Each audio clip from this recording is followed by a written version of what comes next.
आपल्या पाल्यासाठी अकॅडमी शोधताय? मग चिंता नको. अपेक्स अकॅडमी आदर्श शैक्षणिक संकुल, कुंडल रोड, विटा. जेईई, नीट, MHT, CET साठी कोटाचे तज्ञ व अनुभवी प्राध्यापक, निसर्गरम्य व सुरक्षित कॅम्पस, मुला मुलींसाठी स्वतंत्र हॉस्टेल व मेस, वैयक्तिक लक्ष, डिजिटल क्लासरूम, स्वतंत्र अभ्यासिका.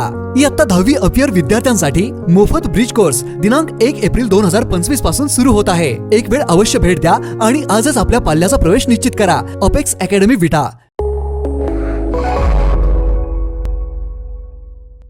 नमस्कार, मी मयुरी आणि आपण पाहत आहात 7 स्टार न्यूज. देवस्थान जमिनी या इनाम वर्ग 3च्या जमिनी असून त्या अहस्तांतरणीय आहेत.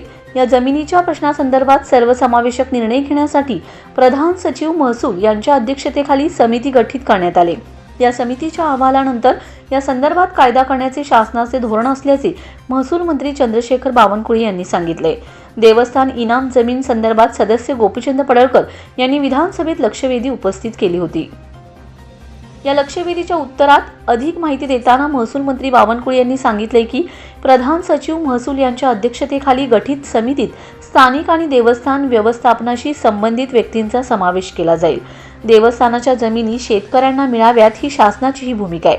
जमिनी वर्ग 1 करण्याबाबतही शासन सकारात्मक आहे. तसेच केंद्र सरकारच्या वक्फ बोर्ड कायद्याचा परिणाम देखील देवस्थानच्या जमिनींवर होऊ शकतो. त्यामुळे त्याच अनुषंगानेही विचार केला जात असल्याचेही महसूल मंत्री बावनकुळे यांनी सांगितले.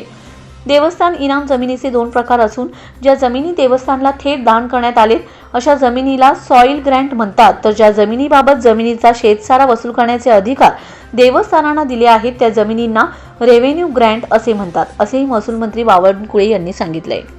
Bureau report 7 star news.